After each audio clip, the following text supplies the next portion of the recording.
We'll take you overseas now. Moscow claims Russian forces are making progress in their mission to conquer eastern Ukraine.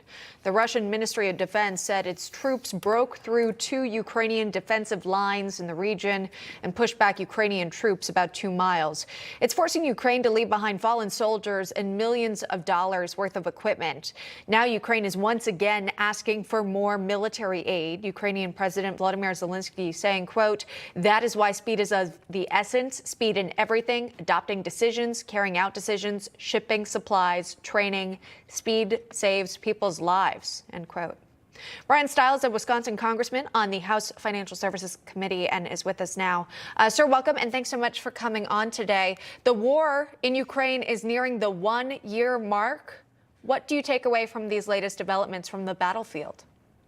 Well, I don't know that I'm going to believe everything that Russia says about how the war is going. I think what's essential is that we continue to put in place sanctions against Russia. And then further, the Biden administration refuses to unleash American energy. The real economic tools here is to make sure that we have enough oil and gas that no one in the world is going to be dependent on Russian oil and natural gas. The Biden administration has the opportunity to unleash American energy. They continue to refuse to do that. When it comes to sending additional aid to Ukraine, Zelensky is nonstop in that request, essentially. And the U.S., for the most part, is willing to comply. Is there a point when the U.S. will run out of economic support for Ukraine? I think what's so essential here is that Western Europe is also stepping up to the plate. This is their back door. We need to see more action coming from Germany and other countries that share that border in Europe. At no point should there be U.S. troops in Ukraine, but here's the real evil, and it's Vladimir Putin. And the answer to this is economics, and the answer to this is actually addressing the fact that Russia is still selling oil and natural gas onto the world market. Newsmax has brought our viewers live reports from the front line. So if you've been tuning into this network, you know as soon as the war began, we've been covering it. And we appreciate you joining us today and weighing in on the matter. But Congressman, as you know, for folks who might have Directv, they wouldn't be able to watch our live reports or even this conversation we're having now. The decision to drop Newsmax from its lineup, making Newsmax the second conservative channel to be deplatformed by Directv in the past 12 months. I know a fellow Congress member of yours, Victoria Spartz, weighing in on the matter. She issued a statement. We'll share it with our viewers.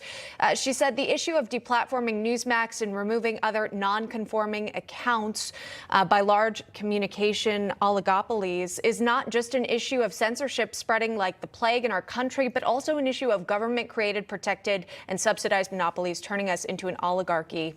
Going on to say, if we continue on this path, we will start resembling a totalitarian country very soon. The House Judiciary Committee, responsible for protecting our constitutional rights, has a duty to start dealing with this issue urgently. She's calling for action there from members of Congress. Sir, your thoughts on the matter? We continue to see this woke corporate agenda all across America. It's one of the reasons in the Financial Services Committee, I have a bill that attacks the woke corporate agenda head on. It addresses the proxy advisors. In many ways, that's what's driving these corporations to move forward in a leftist approach. We have to be thoughtful anytime we see conservative voices being restricted, and this is worthy of a review. All right. We appreciate you speaking out about it, because I'm sure there are folks in your district, and I'll ask you, have they reached out to you, to your office in particular, about maybe getting to the bottom of it and saying, I want to see National Report back on my TV screen when I start my day? I can't tell you how many people back home tell me they love Newsmax across the board, and we don't want to see that lost. It's an important voice that Americans are hearing the truth about what's taking place in Washington and across the country. I hear from folks every day about the importance of the voice that Newsmax has in Southeast Wisconsin and across the country. Do you think there would be a congressional hearing just to really dig into the details of this and come to a conclusion about what happened here? Well, that's going to be sitting over in Oversight. I haven't gotten a chance to speak with the chairman of Oversight on whether or not he's going to be able to call a hearing on it, but I definitely think it's worth digging into the facts on this one. Yeah, and we'll be watching for it. And we, again, appreciate you joining us, speaking out on the matter, and representing folks in your district who miss Newsmax on TV. Congressman Bryan Steil, thanks so much for taking the time today. We appreciate it. Thank you. You're welcome.